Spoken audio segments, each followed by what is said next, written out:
AP land titling act కు వ్యతిరేకంగా Pithapuram bar association ఆధ్వర్యంలో న్యాయవాదులు మోటార్ బైక్ ర్యాలీ నిర్వహించారు. బార్ అసోసియేషన్ నుంచి municipal office one way traffic road మీదుగా బంగారమ్మ రావిచెట్టు సెంటర్ కు చేరుకుని అక్కడ ధర్నా మానవహారం నిర్వహించారు. ఈ సందర్భంగా న్యాయవాదులు మాట్లాడుతూ రాష్ట్ర ప్రభుత్వం నూతనంగా తీసుకొచ్చిన ఏపీ ల్యాండ్ టైటిలింగ్ యాక్ట్ భూమి హక్కుల వివాదాలను పరిష్కరించేదిగా లేదన్నారు.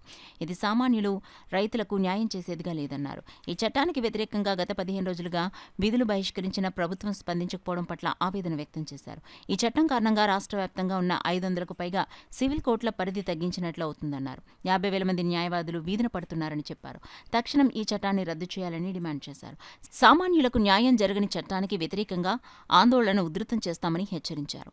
ఆందోళనలో బార్ అసోసియేషన్ అధ్యక్షులు ఎం రాజారావు, ఉపాధ్యక్షులు ఎస్ఎం అలీ, సీనియర్ న్యాయవాదులు బంగారు రామకృష్ణ, పివిఎస్ఆర్ మూర్తి, జిఎస్ భాస్కర్, కొంజర్ల అప్పారావు, సరిదే నాగేశ్వరరావు, ముమ్మిడి శ్రీనివాస్ తదితరులు న్యాయవాదులు పాల్గొన్నారు. విధులకు హాజరు కాకుండా కోర్టులు బహిష్కరించి మా యొక్క నిరసనని తెలియజేస్తాం. ఎందుకంటే ప్రభుత్వం వారు కొత్తగా తీసుకొచ్చిన యాక్ట్ 27 ఇది రైతు వ్యతిరేక చట్టం, చీకటి చట్టం, అలాగే తన పరిధిలోంచి న్యాయాన్ని తీసుకెళ్లి రెవెన్యూ అధికారులు చేతిలో చాలా అసందర్భం. ఇది దుర్మార్గమైన చర్యగా మేము అందరూ అభిమానిస్తూ ఈ చట్టాన్ని వెంటనే రద్దు చేయాలని పిఠాపురం పారిశ్రామిక అందరూ కూడా కోరి ప్రార్థిస్తున్నాం. ఈ ప్రజలు సన్నకారు రైతులు చాలా నష్టపోతారు. ఎందుకంటే సివిల్ కోర్టు జ్యూరిస్డిక్షన్ పూర్తిగా తీసేసి ఈ చట్టం వల్ల ఈ సివిల్ డిస్ప్యూట్లు, టైటిల్ డిస్ప్యూట్లన్నీ ఈ రెవెన్యూ అధికారులకు అప్పచెప్పడం జరుగుతుంది. రెవెన్యూ అధికారులకి నైపుణ్యం ఉండదండి, వాళ్ళు ఎటువంటి లా చదువుకోరు. అందుకే ఈ చట్టాన్ని చేసేటప్పుడు కూడా ఈ ప్రభుత్వం కూడా ఎటువంటి నిపుణులు కానీ న్యాయ నిపుణులు కానీ న్యాయంలో అగ్రస్థానాలు కానీ ఎవరిని ఈ చట్టం చాలా చీకటి చట్టం. ముఖ్యంగా ఇది ప్రజా వ్యతిరేక చట్టం.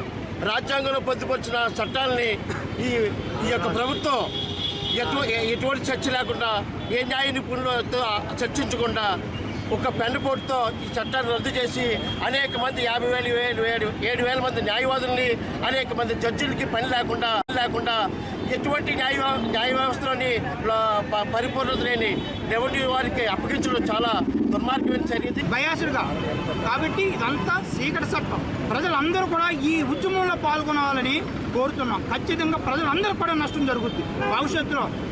అడ్వకేట్స్గా మేము ఎందుకు ముందుగా ఉన్నామంటే ప్రజలను అందరూ చైతన్యం చేయవలసిన బాధ్యత మాకు ఉంది కాబట్టి మేము ముందుకు వచ్చాం. మీరు కూడా ప్రతి ఊరు వాడలకు కూడా రావాలి, దీని మీద చర్చలు జరగాలి. ఈ చట్టాన్ని రద్దు చేసే వరకు మేము మాతో పాటు మీరు కూడా ముందుకు రావాలని మనస్ఫూర్తిగా కోరుచుంటారు. స్తోమత ఈ యొక్క సామాన్య మానవుడికి ఉంటుందా? ఉండదు. అతను వెళ్ళి చేసుకోలేడు. దీనికి 2 సంవత్సరాలు కానీ అతని ఆస్తిని గురించి అతను పట్టించుకోకుండా చూసుకోపోయినట్లయితే ఆ ఆస్తి ఎవరి పేరునైతే నమోదు చేశారో టైటిలింగ్ ఆఫీసరు వాళ్ళ సొంతం అయిపోతుంది. దానికి క్లెయిమ్ చేసుకోవడానికి కూడా లేదు. ఈ చట్టంలో భారత యొక్క చట్టాలు, భారత రాజ్యాంగం రూపొందించిన చట్టాలు, లిమిటేషన్ యాక్ట్ అంటే కాలపరిమితి చేస్తాం. మనం ఏవైనా భూమిని పోయినట్లయితే 12 సంవత్సరాల కాలపరిమితి ఉంటుంది. కానీ దీంట్లో వచ్చిన ఈ చట్ట ప్రకారము అసలు కాలపరిమితి లేకుండా 2 సంవత్సరాలు చేసేశారు. వీళ్ళకి ఎవరికి ఇచ్చారు? రాష్ట్ర ప్రభుత్వానికి అధికారము. 2 సంవత్సరాల కాలపరిమితి చట్టాన్ని నమోదించడానికి పార్లమెంట్ చేయాల్సిన పని రాష్ట్ర ప్రభుత్వ అసెంబ్లీ చేసేస్తుందా?